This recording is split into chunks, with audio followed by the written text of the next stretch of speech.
What's up, guys? My name's Lightning Flaming Ice, and welcome back to Nothing Really, where we have a quick tier list that I've been rather incentivized to make over currently airing Nickelodeon shows. And here we'll be ranking them from best to worst, S being highest tier, and F being lowest tier. And boy, do I have a lot of shit to say about these garbage ass shows. Alright, let's start with this one. Double Dare. If this isn't the most faked, superficial bullshit, I don't know what is.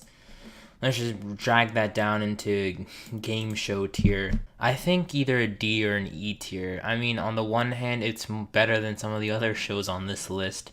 And then on the other hand, it's Double Dare, and they're just making a sacrilege out of what used to be a pretty decent 90s game show. And of course, YouTuber alert. The main host, or whatever you'd like to call it, is Liza Koshy, and I just don't know what they're even doing at this point. I mean, don't get me wrong, game shows, I love them, but this is not even a game show at this point. It's more like a reality TV show based around a game. Half the questions aren't even that challenging whatsoever, you know? They're either pandering to some other show that they're paid by Nick execs to shamelessly flout. Anyways, this is just gonna go straight into the...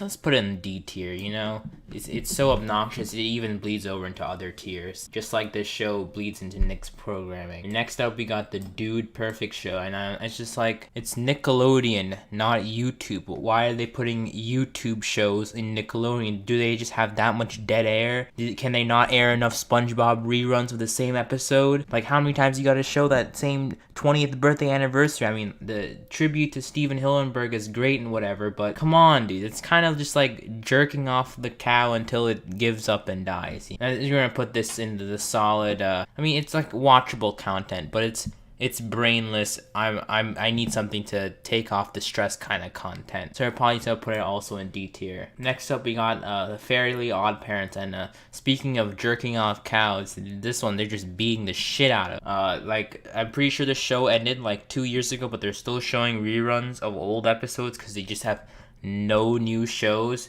and all the new shows they have are hot garbage. So we're just gonna put that into the C tier for good content, but it shouldn't have been done like that. Okay, next up we got SpongeBob here, and SpongeBob is an obvious S tier. This is the only thing saving Nick from falling off a cliff. It's like a tiny piece of tape holding an entire school bus from falling off a... Alright, we got Henry Danger, and this show, honestly, like most Dan Schneider's shows, they're okay, you know? They're sometimes funny, and most of the time they're watchable, but unfortunately, they're made by a foot sniffer himself, Dan Schneider, and ever since he left Nickelodeon, we've been having a surprising lack of any kind of interesting shows with decent writing, so we're gonna put that into, like, I think solid B tier.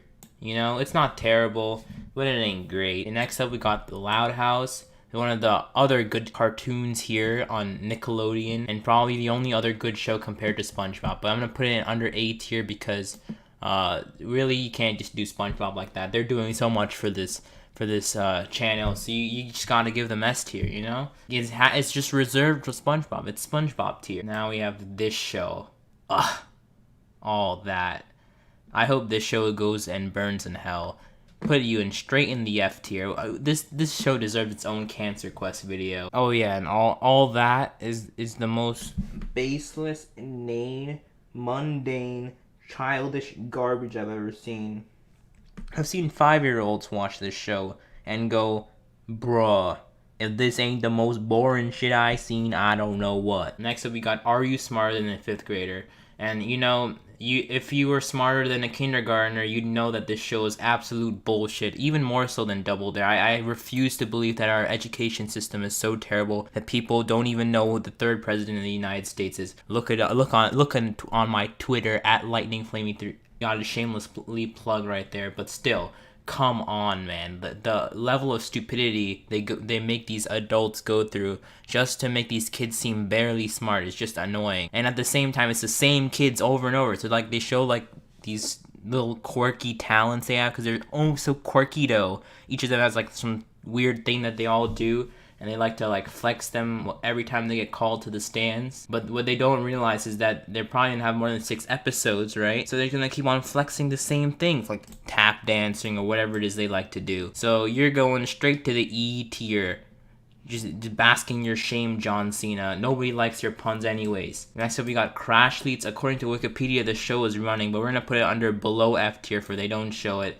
And you know, we might as well just put Rise of the Ninja Turtles there as well. I heard it's not good, and it's kind of just a disappointing twice removed cousin to the 2013 show. So we're just gonna put it again here in below F tier. And this is a pretty accurate summation of the entire Nickelodeon airspace right now. Although I'm really tempted to knock SpongeBob down a couple pegs for how hard they're jerking this man's sponge cock. Can end off the episode here. Thank you guys so much for watching this video. Please give a thumbs up, and I'll see you guys on the next one.